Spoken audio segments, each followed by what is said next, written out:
Hope our fans had a good day. Appreciate them not rushing the field. So, but I think, not to take away from probably extra security, it probably helped. But to me, that's really cool that you get to a place at a program that you do beat the number 3 team in the country and you don't rush the field because we did what we're supposed to do. Yeah, Winnie's going to be a great player here. Shoot, I'm not supposed to say that because then everybody will go buy him in the portal.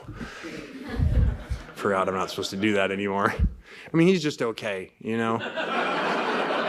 He really doesn't know his plays and stuff, so, you know, it'll be a couple years before he's good. Purely from the money side, I'm curious with what $500,000 buys you in the portal these days. Like, is that a conversation you have to have about the money side and how important it is?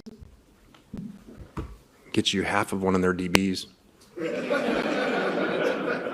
Just even since you're asking. Lane Kiffin is on an absolutely legendary run right now. Not only is his team undefeated, it's 3-0 now in the SEC. They got a huge win over LSU. This great documentary comes out. His daughter makes front page news dating the linebacker for LSU, and then he goes and beats LSU thanks in large part to his offense. This is just a crazy run right now by Lane Kiffin. You know, the whole week, all he could think about was, all right, I know I'm going to win this game. Yeah. Because you could just tell that Lane's just got all the confidence in the world. Absolutely. He knew he was going to win this game, and he was just thinking, all right, how can I just make the funniest post-game press conference I could ever do? Yeah. Obviously, the post-game interview on the field, he was like, I gotta go find Whit Weeks to see if we covered the over after saying, take the over earlier in the week. But I mean, this Ole Miss team, they are legit. They are absolutely legitimate. This is not any fluky thing. This is just where he is right now. And he mentioned something in that soundbite. I'm so glad you cut it the way that you did, because he talked about them not storming the field, and he obviously made the funny quip in the fact that obviously they're saving money and whatnot. But his second point to that I thought was a great one. He talked about their standard and how their standard has changed. Yeah. Now they expect to win these football games, and now when the LSU team comes into town, number 3 team in the country, their fans aren't like, hey, super giddy. That's where they want to be. That's where they are. I know the players have that mindset, but for the fans to have that mindset, he has completely changed everything around. Yeah, I mean, when you watch the many lives of Lane Kiffin that came out last week, the ESPN, the E60, I think just watching the part where he almost got pulled away from Ole Miss to go to Auburn. Yeah. And, historically, Ole Miss hasn't been a program that has been atop the SEC. And I just think it's very interesting because it almost feels like a changing of the guard. Yep. That Ole Miss is in the top 5 of the AP poll. Yep. Is 3-0 in SEC play.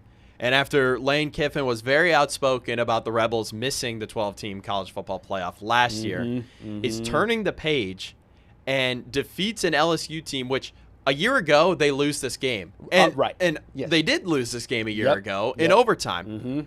But it was just a gritty win. I mean, you look at this, they took down the goalpost just in case. And nobody was on the field. Yeah. That's hilarious. This is such great video because you mentioned it, the fact that they had all these precautions on the front end, and they're at Vaught Hemingway. They're like, you know what? This is what we're supposed to do. Let's just go back to the Grove, have a couple drinks, celebrate this one, and that's just who we are right now. But it's so interesting to see where this Ole Miss program is right now, and the fall for LSU, because I think this is kind of two-pronged, where you're seeing an Ole Miss football team get all the confidence in the world, and an LSU team, yes, this is their first loss, and they've had some it felt like big wins in the moment. Beating Clemson felt like a big win in the moment there. But it feels like this offense has just been stuck in neutral. And obviously, but Garrett Nussmeier didn't throw for 200 yards there in that matchup. What do you make of where LSU is right now? Not just with the loss, but it just feels like this offense is not really performing. I got to be a little careful because in my preseason media poll, I had them winning That's true. the SEC. But no, it's been very weird. Yeah. Because you look at the Clemson game, and at the time, you think, okay, this is Brian Kelly's signature win. He finally is able to win a big game. Right. And then you look at it now, and it's just like, wow, the Clemson team is nowhere near what anybody thought they would be. Right. 1-3 to start the year. And then you look at the Florida game. We had talked about this. DJ Lagway throws 5 interceptions. Right. You still only win by like 10 By points. 10, and they only score 20. Right. Yeah. Right. That's a cause for concern.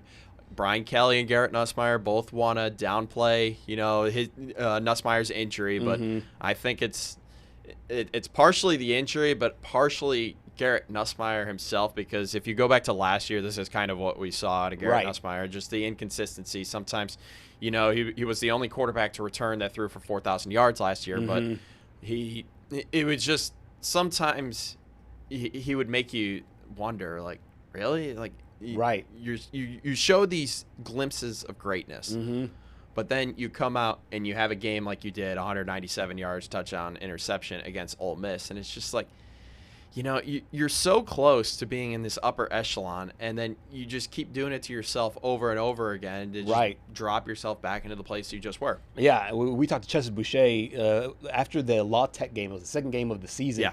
And one of the things she said is almost like a cautionary tale, like firing like a warning shot, just like, hey, this offense does not look very good right now. And they only scored, you mentioned 20 points against Florida. I take out the Southeastern Louisiana game where they dropped 56, and then they scored 19 on Saturday. So it just feels like this offense just hasn't been able to get right, and they have a really good South Carolina defense coming into town this upcoming week.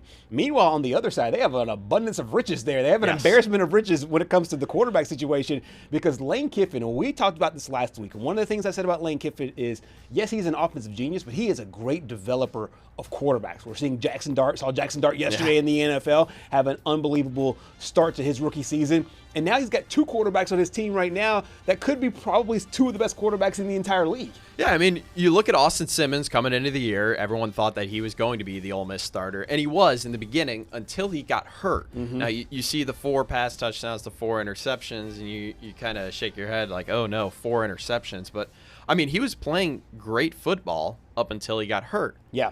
And then Ole Miss fans held their breath when he got hurt because who is this Trinidad Chambliss guy coming in? Like, oh man, he's coming in from a D2 school. You know, what's he gonna do at the SEC level? Right. Well, I don't know. I'm just gonna drop 1,000 yards in a couple of games and go my first 2 games without giving up the ball. And he only threw 1 pick against LSU and led the Ole Miss Rebels over LSU. That defense, that LSU defense that has been talked about all offseason, and the LSU defense that was coming off 5 interceptions against Florida.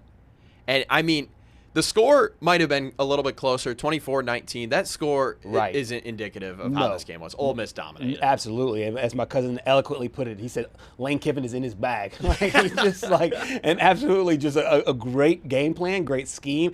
The guys executed it really well as well. So this is a really confident LSU or Ole Miss bunch right now. As you mentioned, top 5 team now in the country with a big win there. Let's see if they can continue moving it forward. Meanwhile, Brian Kelly, after the game, he had some of his comments. And listen, he's been an interesting character after some of these games. There's that one game that they won a couple weeks ago. They talked about how bad the offense looked, and he fired in at a reporter.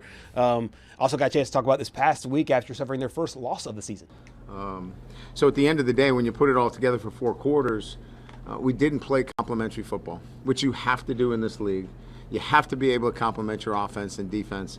And we were out of sync with that. When our offense started to move the ball a little bit, our defense couldn't make a stop. In the first half, we couldn't do anything offensively. We settled for a field goal, or in one instance, we throw a pick down there. We just couldn't get this whole group playing together with the same effectiveness that you need to win games like this. So this is not about they didn't play hard.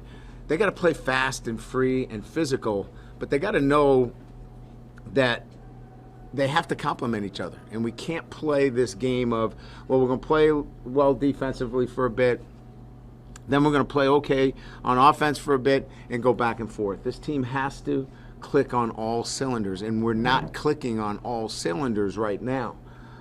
I believe in this team. I love this group. They're really good football players, but we got to get them to complement each other on a day-to-day basis.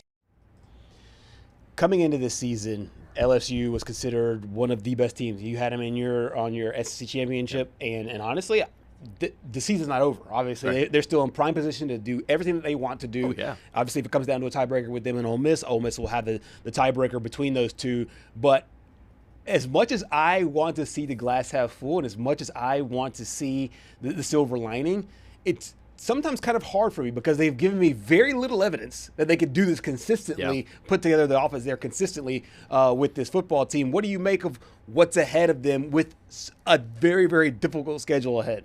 Well, I mean, as you just heard with Brian Kelly, he wants them to be able to put both offense and defense together. And honestly, you could say that about a number of football teams at the professional and collegiate level. But, you know, I'm still searching for Brian Kelly to get that signature win that we were talking about. Obviously, Clemson was not that signature win. And this was a prime opportunity for Brian Kelly and the LSU Tigers to go into Oxford with all the noise around Lane Kiffin. Right. You're coming off that overtime win last year against these guys at home. You stormed your own field against them.